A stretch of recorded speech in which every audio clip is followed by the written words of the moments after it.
part in that special message with Prince William as part of Mental Health Awareness Week, and we'll have more on that, and you will hear from Prince William on LBC later in the day, not in my show, but we will be marking that later in this hour. Right, two events, as you heard. It is Rees-Mogg with my LBC colleague, Jacob Rees-Mogg, and Conservative MP for North East Somerset and Chair of the ERG, the Conservative European Research Group. Pat, you will get your question in just a second, but one from me. Mr Rees-Mogg, welcome. Thanks. Welcome. Good to see you. Good to see you. If you're a Conservative, some fairly gloomy forecasts over the last few days as to how the party might fare in the upcoming European elections. I won't see you ahead of them. We may talk on the phone, but I won't physically see you, I doubt, until after those. Some are even saying that the party could come fifth, sixth. Third is a good score. What do you see? Well, the opinion polls are far from promising for the Conservatives for the European elections. And you have to ask yourself, why should Conservatives go out? And the truth is that people like me will vote Conservative because we are loyal Conservatives and will support the party in any election.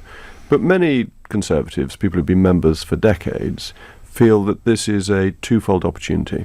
One, to say, why haven't we left? And the other to say that we're not entirely convinced by the current leadership. And people feel that if they vote Conservative, they will be saying they're accepting Mrs May's deal and Mrs May's leadership. And many Conservatives, most Conservatives, want to leave the European Union and would prefer to leave on WTO terms, the so-called no-deal exit. And therefore they don't feel that they should go out and support the Tories on this occasion. And the results look as if they will be difficult. Is that what happened at the local elections, do you think? Well, I think the local elections were slightly different, actually. Your party lost a lot of decent folk. That's right. And people who'd been councillors for a long time, we lost seats that had been apparently very safe, where we had a very high percentage vote share. And the Labour Party did badly as well. And what I think that was a warning that people are fed up with politics as normal. They do not want Brexit stitched up in a back room between Jeremy Corbyn and Theresa May. They want a different type of politics. They want politics where people do what they said they would do, deliver on it, crack on with it, and have some confidence and faith in democracy, rather than this addled parliament that has set its face against the people. I think there's a real disconnect between politicians and the voters, and that was expressed in the local elections. Last one from me for now. So you will vote Conservative out of loyalty, and that, of course, is to be applauded and lauded. How would you persuade others to vote Conservative? Well, I will appeal to their loyalty, to their tradition, and to say that the Conservative Party will get a new leader at some point. Mrs May has said she will go at some point, not too distant future, so I'm not revealing any great secret there. And that we want that new leader to have a base on which he or she can build, and that if we find that we are getting under 15% of the vote, if we're coming fifth behind the Greens, then it will be harder for that figure to rebuild. So they're not supporting Mrs May then? They're supporting the party? They're supporting the party. Not That's Mrs right. May. That's right. Let's go to calls. Pat's in Leigh-on-Sea. Pat, you're on the radio. Good morning. Good morning, Nick. Good morning, Mr. Rees-Mogg. Good morning, Pat. Good morning. As a furious Brexiteer and former lifelong Conservative, I would like to know when Mrs May is going to be replaced. How soon? Well, Sir Graham Brady, I think, who of course chairs effectively your trade union, has been asking the same question on a regular basis. Jacob Rees-Mogg. Yes, I'm perhaps the wrong person to ask, because I had a pop at this in December and it didn't work. Others at that point didn't agree with me. But I think many people who didn't agree with me in December think that it's the right thing to do now. I don't feel I should be leading this particular charge, because I had a go last time and I lost. Can't the rules be reworked, Mr. Rees-Mogg? Well, I think the idea, Ms Ferrari, of having a suspension of the rules or an adjustment to the rules to provide for a higher hurdle within the year period is perfectly sensible, because circumstances are much more clear than they were in December. I wouldn't say they're any worse. I think all this was completely predictable in December. But they are now clearer, and that the leadership of this country is entirely ineffective. It's not that we're not just delivering Brexit, but the business in the House of Commons is pathetic. Last week, we were debating the Wild Animals in Circuses bill, which used to be a private member's bill that the government was trying to filibuster. Now it's major government business. There are only 19 of these animals left, and it's a matter of primary legislation. The House of Lords was spending its time on the Kew Gardens No. 3 bill. And this week is the same. We are not doing any serious parliamentary business. We're not dealing with the health service. We're not dealing with HS2. We're not dealing with education. Nothing is happening because there is a complete vacuum of leadership. So even if you're happy with the Brexit strategy, it's quite hard to be happy with what else is happening because nothing is going on. General election would cure this, Mr. Rees-Mogg. Well, I think we've discussed before the Fixed Term Parliaments Act, and this was a constitutional error because it didn't understand how the executive and the legislature need to be codependent, and if you have an executive that doesn't need a majority in the House of Commons, then it ceases to be able to function. Well, Pat, when do you think Mrs May should go, or should she have gone already? She should have gone long ago, to be honest. I think she is sitting back quite arrogantly, watching the Conservatives sink faster than the Titanic and desperately clinging to her little life raft of the concocted non-deal, colluding with Comrade Corbyn.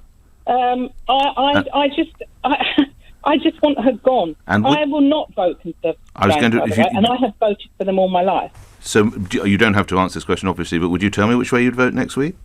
Brexit Party. The Brexit Party. Pat, thank you for that. Look after yourself. Terry in Basildon, you're through to Jacob Rees-Mogg. Go ahead, Terry. Good morning. Yeah, good morning. Due to your hardline stance on Brexit, do you think that's alienating Tory voters like myself, for which I won't vote Tory again due to your position and your colleagues? Well, Terry, thank you. That's a very straightforward question. No, I think the current polling's absolutely clear that your view is one that many thoughtful people held, and there was the view that for the Conservatives to win, we needed to win back the pro-Europeans and have a coalition with them and perhaps have a joint ticket for the next leader. What we've seen with the rise of the Brexit Party is that we've lost 3/4 of our vote. We've gone from 40% to 10% in the polls, and those are Eurosceptics. Those are people who are on my side of the argument. And it's forgetting about them that is destroying the Tory party's vote, not, I'm sorry to say, forgetting about the small band of pro-Europeans. Terry, a response? Well, I'm going to be voting for Change UK because the thing is your stance on WTO rules is a massive risk to the country because obviously we'll be paying tariffs on not only EU products but also the rest of the world products, which alone in the EU will add up to 13 billion cost to us alone. Terry, I'm sorry, but that's just not true. I will bring you back, Terry, I promise it. Let's hear Mr. Rees-Mogg first. Jacob Rees-Mogg. Under the WTO, we set the schedule of tariffs. We register it with the WTO. It would be entirely up to us to decide what level they were. So if you had a kamikaze government that decided to put on ridiculously high tariffs, that's theoretically possible. But why would any government do that? We could have lower tariffs and lower costs to British consumers. There's tariffs already levelled up. It's already agreed tariffs. On the WTO, it's agreed level tariffs. And no, that's not right. Tariff levels. I'm so sorry, you're just not right on the WTO. Well, what, you think WTO doesn't exist and we invent our own tariff levels? No, the WTO is a facilitating body, and you go to them and say, this will... Let's listen to Mr. Rees-Mogg. I will bring you back in, Jacob Rees-Mogg. It's a facilitating body with a series of agreements about how trade is conducted, but the tariffs are set by the individual members of the WTO, not by the WTO, and that's a fundamental error in your understanding of the WTO, I'm sorry to say. Quick response from you. Terry? We'll be on baseline WTO agreement. No, but that baseline is set by... Terry, let's... We won't even be within the EU WTO. No, final point on this, the Jacob. baseline is set by the British government, not by the WTO. It's merely registered with the WTO, so it's up to us. Anyway, I'm glad somebody's voting for Change UK, because they seem to have about one vote in the country, and that's you, so congratulations, sir. Terry, thank you. Let's go to other matters and some of the text, tweets and emails coming in. This comes from Kenneth in Dartford. Does Jacob Rees-Mogg think that Nigel Faraj got ambushed on the BBC yesterday if he happened to watch the TV? Mr. Rees-Mogg, were you, if you didn't see it, I'm sure you caught up with it. I have become aware of it. I haven't watched it from beginning to end. No, I don't think he was ambushed. I think Nigel Farage is used to the BBC taking this type of pro-European line. But the partiality of the BBC has become clearer and clearer. It is a pro-Remain organisation. It regularly has more pro-Remain interviewees on its programmes. There's been a study done recently that shows overwhelmingly it has pro-Remain candidates coming on. They would argue shows. that they work very hard at providing balance. So if I had a BBC news executive here now, she would say that they try and weight the interviews and weight the panels and weight question time and everything else accordingly. They try very hard to weight them in favour of remaining in the European Union, and they do that brilliantly. It's a great triumph for them, but they're a publicly funded broadcaster. And I think you see day in, day out that the BBC has more pro-Remain people on than leave people, and it's done that consistently, and that it interrupts leave interviewees more than remain interviewees. And it makes wild accusations about people on the leave side. But is Mr. Marr right to ask of Nigel Faraj his background as regards his views of Putin or his view of the NHS or whatever, gun control? Is that fair play? But I never complain about an interview, that people can fire at me whatever they feel like, and it reflects on the interviewer whether he's dealing with the subject of the upcoming European elections or past history, and past history tends not to be enormously illuminating in short interviews. One last one before we go back to the calls. This comes from Rachel in Bexley. Do the police need to investigate Danny Baker for his racist tweet about Meghan? You may be aware that this is now subject of... I'm sure you're aware of Danny Baker's tweet. I'm aware of the tweet and of the police You investigation. Okay. I think the BBC were right to fire him. I think a police investigation on an error of taste and judgment... I don't think Mr. Baker had a deliberately racist intention. I think he just made a very bad and quite extraordinary judgment, according to his own defence. I mean, I think he's accepting he made a bad judgment. I think this habit of reporting absolutely everything to the police is not the best use of police time. I think we want them dealing with knife crime, antisocial behaviour, and the issues that affect people's lives day in, day out, not becoming... the next stage in an employment issue. I think lastly on this, I think we probably all agree it was a racist tweet. Can a non-racist put out a racist tweet or make a racist statement if you're not a racist? Can an intelligent person do something stupid? Can I put that to you? Because, you're a very intelligent man, but I bet once or twice you've done things. I have. Mea culpa. Isn't that true of all of us? And so I would tend to be fairly forgiving of these sorts of errors, that people do stupid things who are otherwise very sensible people, and I don't think one should be too harsh on them. Chris in Kingston upon Thames, you're through to Jacob Rees-Mogg. What's your question? Good morning, sir. Mr. Rees-Mogg, do you think the meltdown in the Conservative Party is exclusively due to Brexit, or its pursuit of Corbyn-like policies, which Alistair Heath refers to as the misnamed Conservative Party? Simon Heffer calls it Conservative Party in name only. Now, if you look at Philip Norton's book, Conservative Party Descent, 1970-74, most of the anti-marketeers opposed the economic policy. Why aren't people like yourself opposing the socialist policies of this government? Oh, Chris, I think you make an extraordinarily good point. Alistair Heath and Simon Heffer are both brilliant writers, and Alistair's been making this case with great clarity. And yes, I agree, we have had Conservative light. We've had policies that don't seem to go with the grain of the Conservative Party's traditions. So you had the Chancellor saying tax was at the right level if it meant rich people were complaining about it. This is not a Conservative view of the world. The point of tax levels is to raise the money you need for public services, not to make people unhappy about it. I think we've had, as I was saying earlier, an absence of policy formation recently, and we need to move back to having policy formation based on Conservative principles. So, Chris, I agree with your analysis and that of Alistair Heath. Can I come back? Yeah, go ahead, Chris. Go ahead. Yeah. Now, I noticed, I was reading in the Telegraph that Hammond has appointed somebody to look in the effects of the minimum wage, and they're talking about increasing it in a graduated way. Now, in fact, we could have a higher median than the French in a few years. In the 1990s, the Conservatives quite rightly opposed the minimum wage. It's pricing people out of jobs. I mean, the apprenticeship levy is a disaster. It obliges companies with 250 employees to contribute to this. It's more expensive than when they had the voluntary schemes. The attacks on when they boast about the fact that 1% of the population are paying 28% of the tax is outrageous. I mean, the shared parental leave. Got to move you to a question, Chris. If you could wrap that up in a question, Chris. When are we going to have someone like yourself standing for the leadership, or someone who believes in sort of Thatcher's late 19th century Mancunian liberal views? Well, I think you see that in a number of the leadership candidates, and I think that will be part of how we win back support after Mrs May has gone, that her approach has been one of essentially statism, believing that the big state can work. I'd make... Do you disapprove of something such as the apprentice policy that the Chris mentioned? The apprentice levy has not worked. It hasn't been a sensible policy, and it's been a tax on employment.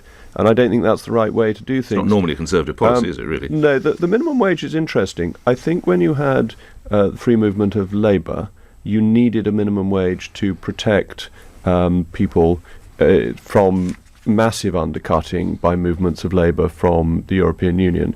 Without the free movement, its purpose becomes less obvious. But there is an argument for saying that you want to set a minimum wage that minimises the number of people who require benefit top-ups. So I'm more of a convert, as it happens, to the minimum wage, but on the other issues, Chris, I'm very much at one with you. Chris, thanks. Please excuse me moving on, sir, to get others involved. I'm sure you understand. Trevor in Maidenhead is up next. Good morning, Trevor. You're through to Jacob Rees-Mogg. Morning, gentlemen. Morning, Trevor. You're one of Mrs. May's constituents. Yes, indeed, yes. Indeed so, and I'm driving through Sonning in a second, where she lives, actually, in a rather large house, and right. Not a million miles away from the council estate I grew up on. There you go. Listen, yes. Jacob, let me explain something to you. How do you think it feels for the councillors up and down the country, who, I personally feel, as Danny Baker would say, they've been thrown under the bus? The councillors who've been thrown under the bus. Jake, don't go on, just putting you down. What would you say to Trevor about Trevor, I couldn't agree with you more that in North East Somerset, in my own area, we lost the leader of the Bath North East Somerset Council. We lost a councillor who'd been in office for 38 years. We lost somebody who had lost control of the council. We lost control of the council, but I'm thinking of the individuals. The people themselves, The people themselves, and wonderful, hard-working people who had devoted a big chunk of their lives to community service, and they suffered from a failing of the leadership that wasn't their own fault. They were doing a good job running the council. And the party. Let me just say two more things before I go. Actually, let me just say this to you. Number one, I think we should bring a new law in, and this, I'm really, really adamant about this, because I'm in business, and this is ruining my business at the moment, Brexit. They should bring a law in. You cannot go straight into politics unless you've done a minimum of 5 to 10 years in business or in normal working life, because I'm fed up with young solicitors, young lawyers, young people going straight into university, going on a debating team, and then next thing you know, they're in Parliament as researchers and then MPs. Completely wrong. In the real world, Jacob, I know you work outside of the Westminster bubble, but in the real world, half of the people in that Parliament haven't got a clue what's going on with business. And I, as somebody, as an employer, okay, we're finding it massively demoralising what's going on, because it's affecting our business. How much is it a problem that in some instances, people perhaps have never been exposed to any outside work? Trevor, thank you for your call. It's mixed. It so much depends on the individual, and I think you want a balance. You want people in business, and you want some people who are professional politicians. Bear in mind, possibly our greatest ever Prime Minister, he's certainly in the top few, Pitt the Younger, became Prime Minister at 24, having been Chancellor of the Exchequer at 23. He obviously never did anything other than politics, but he won the Napoleonic Wars. Without him, we'd probably be sitting here speaking French. So, without Winston Churchill, we might be sitting here speaking German, and he was a journalist and writer and soldier and God knows what else. That's absolutely right. Yeah. That's my point. You need variety. There isn't a single rule. I'm very glad I've been in business, that I set up my own company. You were a journalist as well, briefly. I wouldn't claim... No, it wasn't for you. I wasn't good enough. I couldn't meet your high standards. Well, I don't know about that. That's not particularly hard. And I think being in business does help, and it's a useful skill that some politicians have, but I wouldn't say everybody should have been in business. One from me. Gavin Williamson said that the Prime Minister's Brexit talks with the Labour Party are a grave mistake. Suitable language? Well, grave mistake, it means a serious mistake. It doesn't mean cemetery. So I think that what Gavin's saying is perfectly true and reasonable. I also think he was appallingly treated. And we've discussed before that he was right about Huawei. And the issue is not whether somebody gossiped, and great scoop that Steve Swinford got from the Telegraph. It's about whether our national security is being put at risk by a decision that seems to be made entirely by Theresa May, with the support of officials. And you had Jeremy Hunt against it, Gavin Williamson against it, other ministers saying, no, don't do this. And our closest allies in the security field saying, don't do this. And that surely is the story. Why was he treated so shabbily, would you say? Well, I think it's an indication of the Prime Minister's weakness rather than of her strength, that she can't remove any serious figure within the cabinet. She can't change her Chancellor, with whom she has disagreements. She can't change the Foreign Secretary. She obviously doesn't want to remove her own close supporters. So she could show how tough she was by removing Gavin Williamson. And I didn't think it was a sign of toughness, it was a sign of weakness. And how much damage could the Huawei affair do with our closest ally, the US, as you described it? Well, I think it will be reversed. I very much doubt Theresa May is going to be there long enough to allow this decision to be fully implemented. Let's go to another call. John in Hatfield. John, you're on the radio. Good morning, sir. Your question to Jacob Rees-Mogg. Good morning, Nick. Good morning, Jacob. My Morning. question is this. What will it take, Jacob, for you to join the Brexit Party? Sorry, I shouldn't laugh. That was me laughing, by the way. Sorry. Go ahead. No. On my way in this morning to this programme, I was speaking to my sister, Annunziata, and I think Annunziata is as brilliant a candidate as you could find. It's just a pity she's in the wrong party, and the Brexit Party are jolly lucky to have her. And that's where Nigel Faraj has been so clever, because he's brought together a group of charismatic, interesting people. Yes. You're not answering the question yet. I'm sure we will get there eventually. And so why aren't I joining my sister, with whom I agree on almost everything? Well, I don't think the Brexit Party can win a general election. I think you need the base that the Conservative Party has, and I want the Conservative Party to take on the... So you only like winners, Mr. Rees-Mogg? No. You're never prepared to go down on a ship or whatever it might be, with a fighting ship or whatever it might be? No, because the Tory Party is going to win again. But it's got to deliver Brexit. And the Brexit Party has one clear policy that they're all united on, and they are united on from left and right. We must leave the European Union on WTO terms. I completely agree with them. That is the right answer. That's what a new leader must do for the Conservative Party. Once they've done that, what are their other policies? So we come back to the Conservative Party, and the excellent question we have from Chris, when will we stand up for our basic beliefs? And that's what we need to do, and then we're in a position where we can govern effectively. So I want to see the Brexit Party be the Tory Party and reunite people who have similar views. What did Annunziata, your sister, say about the mood of the people she's meeting on the doorstep? Well, I think she's finding exactly what I'm finding, that people are very enthusiastic about the Brexit Party and are not as enthusiastic as they used to be about the Tory Party. Quick response from you, John. I'm assuming you'd like to see Mr. Rees-Mogg go to the Brexit Party. Is that why you were asking?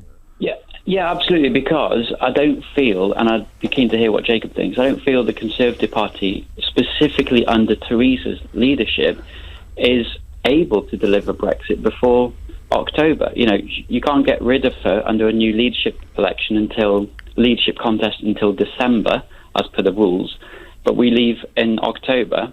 She's not prepared to deliver a no deal, so all you're going to get is a watered-down Brexit. So how is sticking with the Tories going to deliver Brexit, a true Brexit? I think, though I may be wrong, that Mrs May will not still be around in December, and that we will have a new leader before the 31st of October, and that actually we now have to leave without a deal. We have to leave on WTO terms, keep the £39 billion, maintain the integrity of the United Kingdom. Will she? But if she's not Prime Minister, it won't be up to her. So when do you see her going?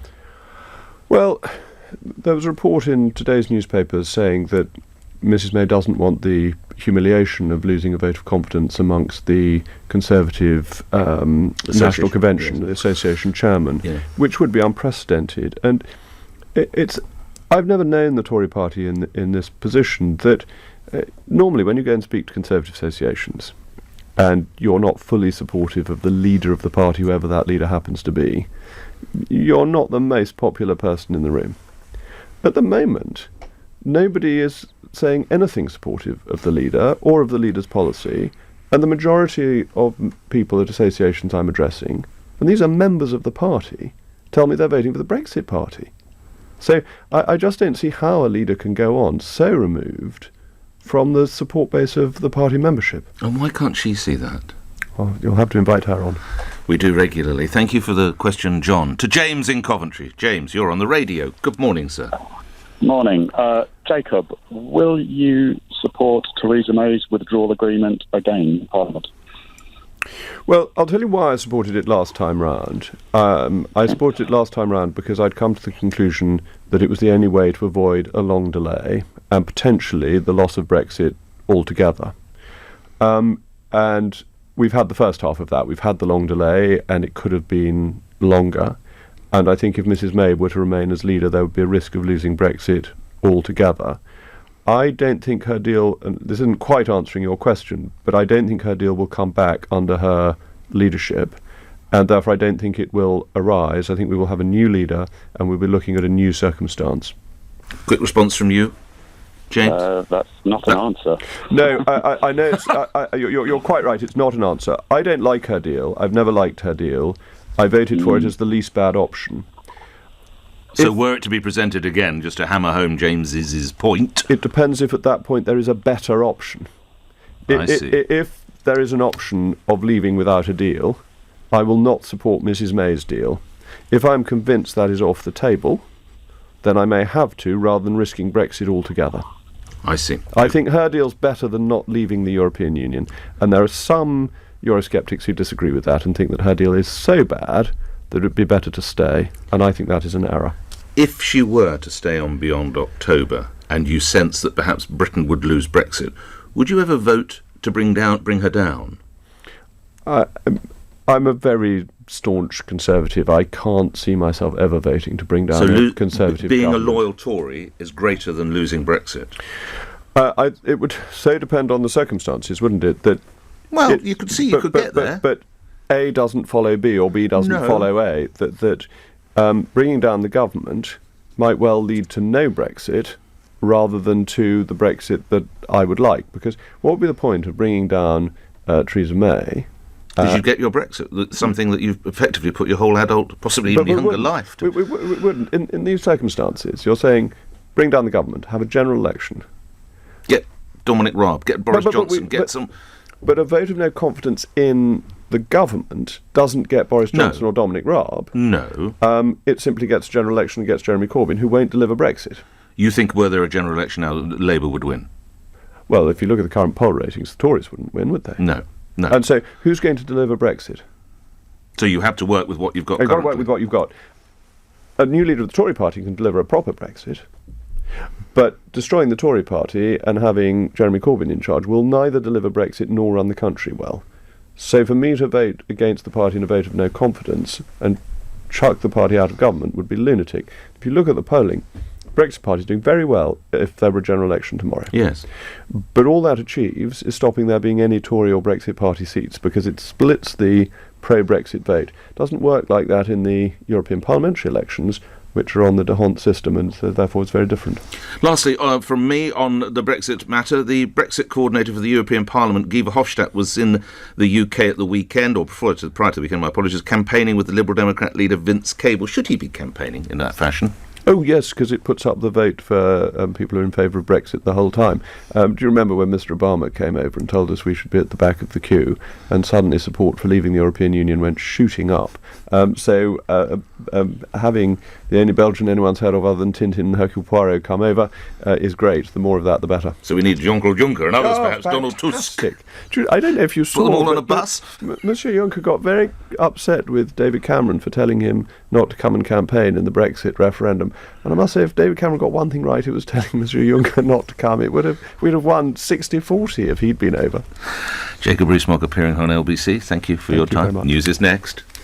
Two senior Labour figures have suggested a Brexit compromise is unlikely to win Commons approval without the promise of a public confirmatory vote. Deputy Leader Tom Watson says it would be difficult